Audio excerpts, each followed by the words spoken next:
Join Sid for this edition of It's Supernatural.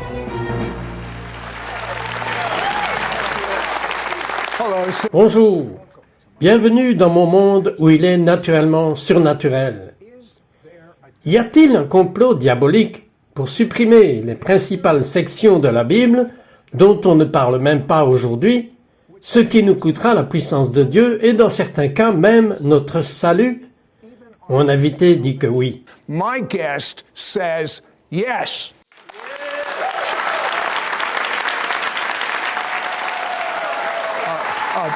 Bert Farias, après avoir obtenu son diplôme du Bible College, vous avez eu un rêve incroyable avec un effet incroyable. Parlez-moi de cela.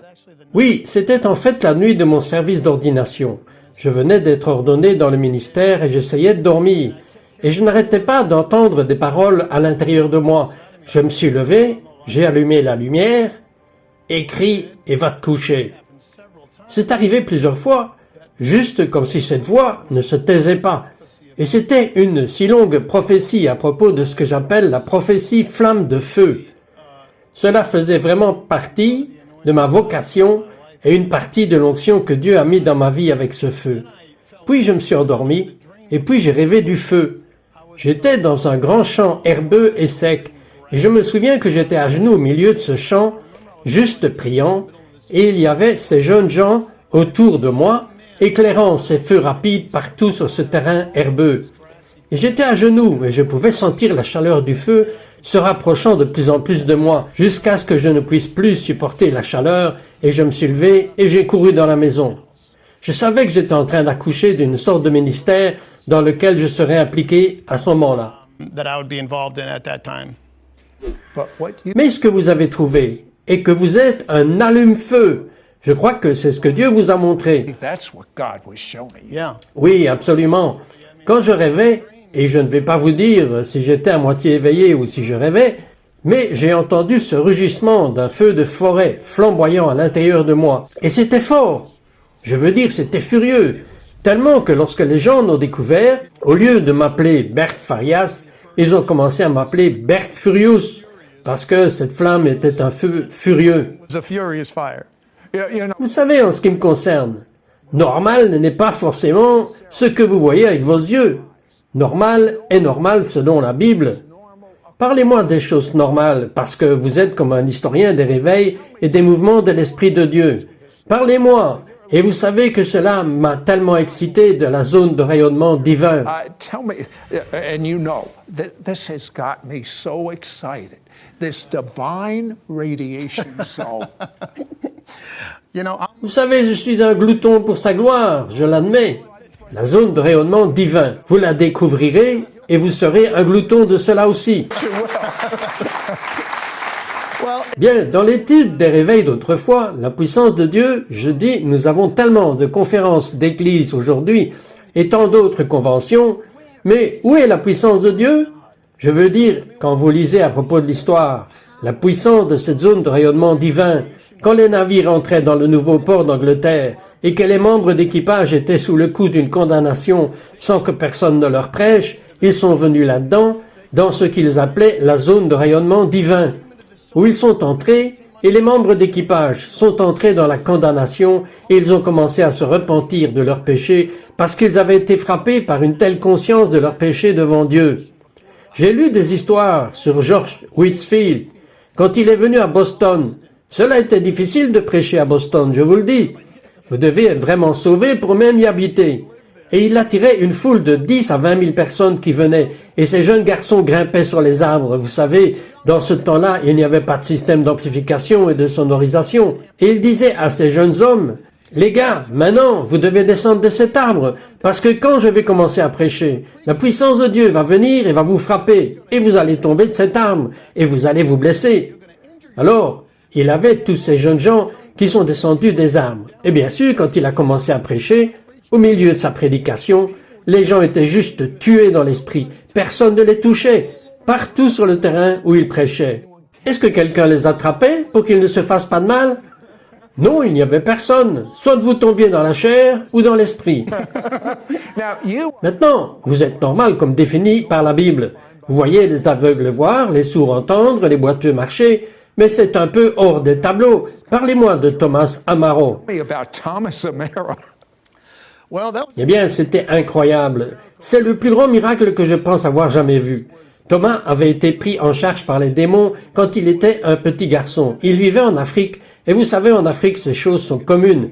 Il y a des sorcières, il y a du vaudou, et lui, selon ses propres paroles, parce que je l'ai interviewé, il a dit du mal, et les esprits sont venus lui rendre visite quand il n'était qu'un petit garçon, et ils l'ont séduit. Ils ont commencé à lui montrer ces merveilleuses choses, et à continuer à le prendre de plus en plus profond, et dans presque une relation avec ces mauvais esprits, où vraiment il a conclu un pacte avec le diable.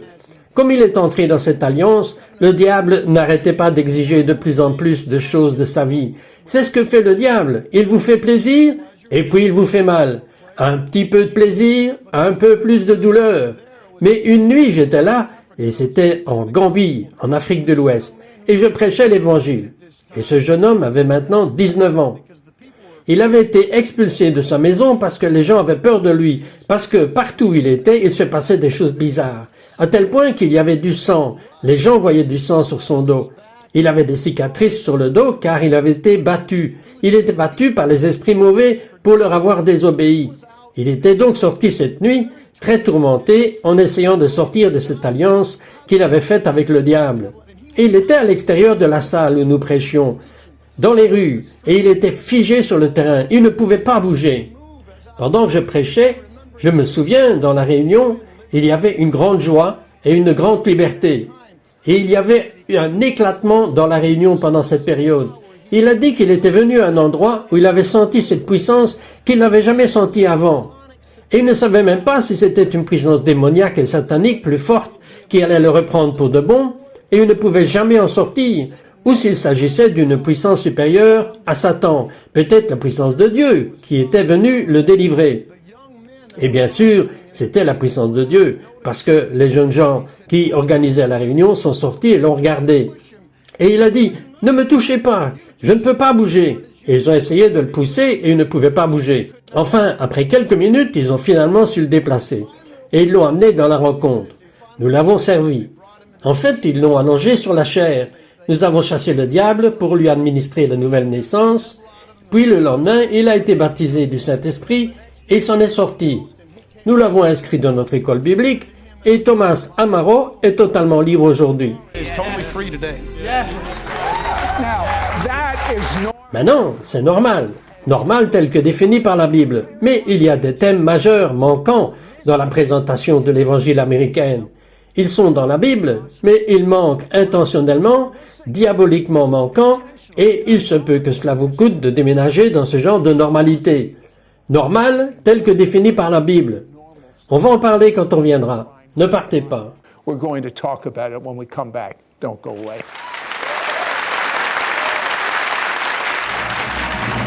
We'll be right back to It's Supernatural.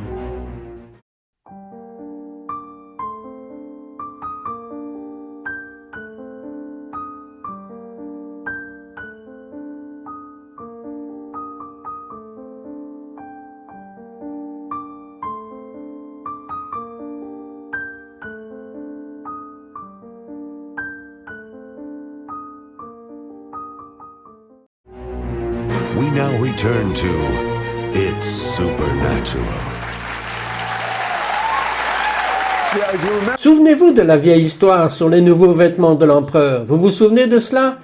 Eh bien, Berthe, votre femme a fait un rêve qui est un peu de cet ordre. Parlez-moi de cela. It's kind of on that order. Tell me about it. Oui, c'était très important à l'époque où elle a eu cela. Et cela l'est encore aujourd'hui. Dans ce rêve, elle était sur la propriété de l'église et le pasteur lui faisait faire un tour. Ils avaient comme une fraternité semblable à un pique-nique sur le terrain et le pasteur lui faisait visiter. Et puis ils sont allés dans la grande cuisine. Il l'appelait en fait un cuisinier maison où il préparait la nourriture. Et ma femme connaissait cette nourriture parce qu'elle avait eu cette nourriture, ces plats de riz et ces choses en Afrique. Et elle a dit au pasteur, elle a regardé toute cette nourriture qui était stockée sur toutes les étagères. Et elle a dit, comment se fait-il que vous ne servez pas cette nourriture aux gens? Il a dit, c'est une nourriture étrange, ils n'y sont pas habitués. Et ainsi, après cela, il l'a ramené sur le terrain de l'église, et là c'était toutes ces mauvaises herbes qui grandissaient partout sur la propriété. Ils ont traversé sur ce petit pont de bois, ce pont de jardin, et elle a remarqué ces mauvaises herbes qui venaient sous le bois. Et il était même difficile de traverser ce pont. Et puis, partout sur le sol, cela devenait de plus en plus difficile pour les gens de marcher. Ils s'en mêlaient dans toutes ces hautes herbes. Et puis ma femme était très affligée après le rêve et interrogea le Seigneur à ce sujet. Le Seigneur a dit, « Ces mauvaises herbes représentent le péché, la complaisance et le compromis qui est entré dans le corps de Christ à cause de certaines vérités et certains thèmes qui ne sont pas prêchés. Themes that are not being preached. Eh bien, voici ce que je n'arrive pas à comprendre. Nous avons plus de Bibles dans les États-Unis d'Amérique par mètre carré de chrétiens que n'importe quel pays qui ait jamais vécu. Maintenant, nous avons Internet, où vous pouvez obtenir des exemplaires gratuits de presque toutes les versions de la Bible. Comment pouvons-nous manquer ce thème majeur? We be missing these major themes. À l'ouest, on sépare les connaissances de l'application.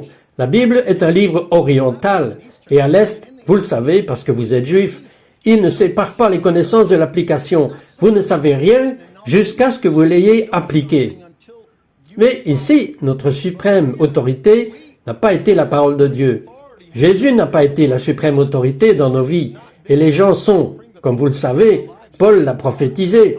Il en a parlé dans les derniers jours. Les gens ne vont pas endurer la sainte doctrine. Ils n'auront pas d'oreilles pour entendre la vérité. Ils vont s'en tenir à leurs propres enseignants parce qu'ils vont avoir des démangeaisons dans les oreilles. Paul a dit, certains s'en iront de la foi en tenant compte de la séduction des esprits et des doctrines du diable. Nous vivons dans ce temps. Nous vivons dans le dernier des derniers jours. Et j'ai vu un grand départ des vérités bibliques. Je veux dire, je ne parle pas de ces petites vérités. Je parle de grandes vérités, des grands thèmes de la Bible. Dieu vous a dit qu'il y avait un plan diabolique pour que les grands domaines de la Bible ne soient tout simplement pas prêchés aujourd'hui. Major areas of the Bible are just not talked about today. Oui, il a dit qu'il y a eu un silence diabolique sur la sainteté, et parce que les gens l'ont mal compris. Qu'est-ce que la sainteté? La sainteté, pour moi, qu'est-ce qui s'est passé avec Adam et Ève? Quand ils sont tombés pour la première fois, la première chose qu'ils ont essayé de faire était quoi? Se cacher. Pour moi, la sainteté ne se cache pas. L'essence de la sainteté, c'est la transparence, c'est un visage dévoilé, c'est quand vous êtes ouvert et honnête devant Dieu. Et puis de cela sortira un mode de vie de la vie sainte. Ce n'est pas ce que vous portez, les bénédictions extérieures que vous avez. La sainteté est la nature, c'est le caractère de Dieu, c'est l'éclat de Dieu dans une personne. Et c'est beau. Vous avez fait des recherches sur les pépites que les gens d'autrefois avaient, qui sont normales selon la Bible, des ministères, comme Smith Wigglesworth. Donnez-moi une pépite du ciel. Give me a nugget from him. Eh bien, il y en a beaucoup. Wigglesworth a dit, si quoi que ce soit dans ce monde vous fascine plus que Dieu, alors vous n'aurez pas ce que Dieu veut que vous ayez. Il a dit, tout ce qui refroidit votre affection pour Dieu est de la mondanité. Alors, comment quelqu'un qui est un mélange, nous sommes des êtres humains, il y a des degrés de mélange dans chaque être humain, qui vont dans une église tiède, ou celle-ci qui n'a pas de puissance, comment font-ils pour avoir un feu en eux-mêmes et un feu chez eux? Power. How do they have a fire on themselves and a fire in their home? Eh bien, nous savons aujourd'hui que Dieu n'habite pas dans un temple fait avec des mains humaines. Il habite en chacun de nous. Si une personne est née de nouveau, surtout s'ils sont remplis de l'Esprit, ils sont dans le temple de Dieu. Dieu vit en eux. Et c'est un être conscient. Développer une conscience de la présence de Dieu 24 heures sur 24, 7 jours sur 7, que vous apprendrez vraiment à vivre la puissance de Dieu. Il y a un remplissage qui n'est pas seulement un remplissage unique, que nous appelons le baptême du Saint-Esprit, avec la preuve du parler dans d'autres langues. Mais c'est un flux qui ne devrait jamais se tarir. Nous devrions être remplis continuellement. La Bible dit dans Éphésiens 5, « Ne vous enivrez pas de vin avec excès, mais soyez comblés ou soyez ivres de l'esprit. » Vous parlez à propos de Smith Wigglesworth. Il a dit à la fin de sa vie qu'il pouvait être ivre à chaque fois qu'il le voulait de l'Esprit de Dieu. Et quand il était autour des pécheurs et des gens qui n'étaient pas informés ou ignoraient ces choses, il pouvait dégriser juste comme ça. Je vous le dis, quelle façon de vivre pour qu'un homme soit arrivé à ce point où où il peut puiser dans l'esprit et se saouler chaque fois qu'il le veut. Get drunk anytime he wanted to. Okay. Ok, comment pouvons-nous avoir cela dans notre maison, comme il l'avait? It comes. Cela passe par la prière dans le Saint-Esprit, cela passe par le temps passé dans la parole de Dieu. Qu'est-ce que c'était, ces deux disciples sur le chemin d'Emmaüs? Souvenez-vous, après la résurrection, dans Luc 24, qu'est-ce qui a poussé leur cœur à brûler? Ils disaient, nos cœurs n'ont-ils pas brûlé lorsqu'ils nous prêchaient la parole de Dieu? En d'autres termes, c'était la révélation de la parole qui avait fait brûler leur cœur. Eh bien, nous savons que la parole de Dieu est un tout. Dieu est un feu dévorant, mais la parole est un incendie. Alors, vous savez, ces exercices spirituels, étant remplis du Saint-Esprit, priant dans l'Esprit, méditant la parole de Dieu, juste passer du temps avec Jésus, nous devons nous donner aux paroles inspirées, pas seulement en langue, mais nous devons parler et chanter pour nous-mêmes. La Bible dit des psaumes, des hymnes et des chants spirituels. C'est presque un art perdu dans l'Église aujourd'hui. Nous ne le faisons plus. Today, we don't do it. So many things. Tant de choses sont perdues. Vous devez me parler du père Nash. La plupart des gens n'ont jamais entendu ce nom. Most people I like never his know that excitement. name. Never know that name. Father, Le père Nash était le partenaire de prière de Charles Finet. Il allait partout où Charles Finet était envoyé pour prêcher. Il allait 1 ou 2 semaines avant lui, rassemblant parfois 1 ou 2 personnes pour prier, et ils entraient ensemble dans une profonde intercession. Ils donnaient naissance à ce que Dieu voulait faire dans ces réunions. Et il savait qu'il était temps d'amener Finet lorsqu'il regardait par la fenêtre et voyait beaucoup de gens qui étaient dehors sur le trottoir dans la rue. Et quand les gens commençaient à se prosterner à genoux sur le sol, en conviction, il savait qu'il était temps d'amener Finet. he knew it was time to bring Finney. You know, he Vous savez, il avait un travail. En fait, vous m'avez dit que lorsque le père Nash est mort, qu'est-il arrivé à Finet? Oh, il a arrêté, il a quitté le ministère. Il connaissait le moteur de puissance de son ministère. La puissance derrière son ministère était celle des prières du père Nash. Ok, je veux savoir ce qu'il croit.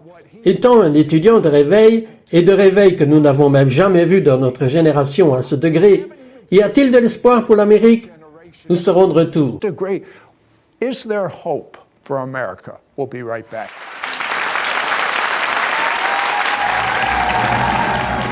We'll be right back to It's Supernatural.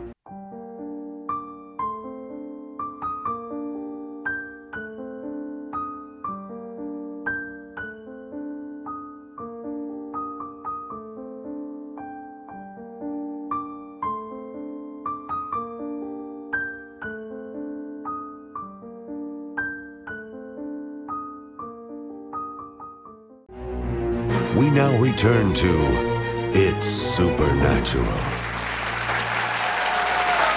Okay. Ok, je vous ai piégé. Y a-t-il de l'espoir pour l'Amérique? Question très importante. Very important question. Je crois que oui, nous sommes à un point critique maintenant dans cette nation. Mais il y a eu trop de puits de réveil plantés dans cette nation à travers l'histoire. Nous avons envoyé aussi trop de missionnaires, trop d'évangélistes. Il y a de la semence juste dans cette nation. Et les desseins de Dieu ne sont jamais vindicatifs. Il ne cherche pas à punir l'Amérique. Ses objectifs sont toujours rédempteurs. Il y a donc de l'espoir pour cette nation parce qu'il y a un reste pieux, fort, qui vit encore dans cette nation. Nation. Now, we have Maintenant, nous avons eu des réveils dans plusieurs régions de notre pays. Dieu a comparé avec ces zones où les gens s'inclinaient à terre sur leurs genoux et se repentaient de leurs péchés, où personne ne prêchait même. Mais vous avez vu le plus proche que nous ayons vu. Vous étiez à Brownsville. Qu'avez-vous vu? sis we've had. You were out at Brownsville. What did you see?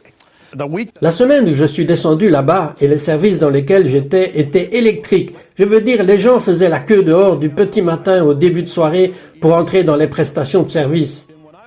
Et quand je suis entré là-dedans, j'ai pu ressentir l'électricité qui s'y trouvait. Et pendant le service, ces services particuliers, je me souviens qu'ils ont filmé de petits enfants dans l'arrière-salle, 7, 8 ou 9 ans, gémissant et en travail. Ils avaient la conscience de Dieu et de l'éternité et de la perte du monde.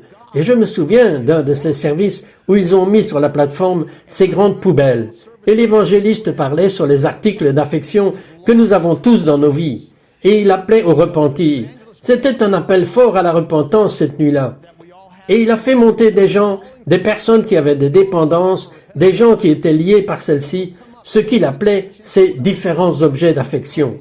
Il avait, vous savez, n'importe quel attirail de drogue, de cigarettes, de magazines pornographiques, je veux dire, les gens ont tout jeté dans cette poubelle et ils ont fait une fête de réjouissance. Les gens se repentaient, les gens pleuraient leurs péchés et ensuite étaient libérés de toutes ces dépendances. C'était la semaine où je suis allé. Il y avait un immense appel à l'autel, des centaines, et il y avait des pleurs suivis de larmes de grande joie et de réjouissance. Tears of great, great crying, weeping, and then tears followed by tears of great joy and rejoicing. Vous m'avez dit pendant le break que vous aviez une onction pour prier pour les miracles et le feu. Pourriez-vous faire cela maintenant? For miracles and fire. Would you do that right now? Yes. Oui, Père, je te remercie maintenant pour l'Esprit de Dieu. Il n'y a pas de distance dans l'Esprit. Et en ce moment, partout où les gens regardent dans les villes et les nations, ici et à travers le monde, je te remercie maintenant pour ton feu sacré. Je te remercie, Père, pour une révélation de Jésus-Christ, pour les inondations à travers ces nations en ce moment, et des rêves et des visions qui sont donnés à beaucoup, qui leur révèlent Christ et provoquent une explosion de feu sacré qui s'enflamme en eux, même maintenant. Et Père, ceux qui sont malades, tourmentés, maladies chroniques, maladies terminales, au nom du Seigneur Jésus-Christ, Père, je libère maintenant cette puissance et cette onction de puissance pour aller dans le corps de ces personnes. Je vois des gens dans des lits d'hôpitaux en ce moment qui regardent cette émission. Au nom de Jésus-Christ, sortez de votre lit, levez-vous de votre lit de mort, soyez libres de votre cancer et de vos maladies en phase terminale. Au nom de Jésus-Christ, recevez cette puissance de guérison et cette onction de guérison là dans votre chambre où vous êtes par un transfert du Saint-Esprit de Dieu en ce moment même. Au nom de Jésus, soyez guéris maintenant, que les infirmes soient guéris, ceux qui ne peuvent même pas entendre parce qu'ils ont des problèmes avec leurs oreilles, dans le nom de Jésus, ouvrez vos oreilles, les esprits sourds et muets, sortez au nom de Jésus. Ceux qui ont des problèmes avec leurs yeux, même la cécité, au nom de Jésus, que les yeux soient ouverts. La cécité s'en va, les démons s'en vont au nom de Jésus. Soyez libres dès maintenant de toute maladie qui appauvrit votre vie, maintenant, par la puissance à la gloire de Jésus-Christ. Amen. The glory of Jesus Christ. Amen.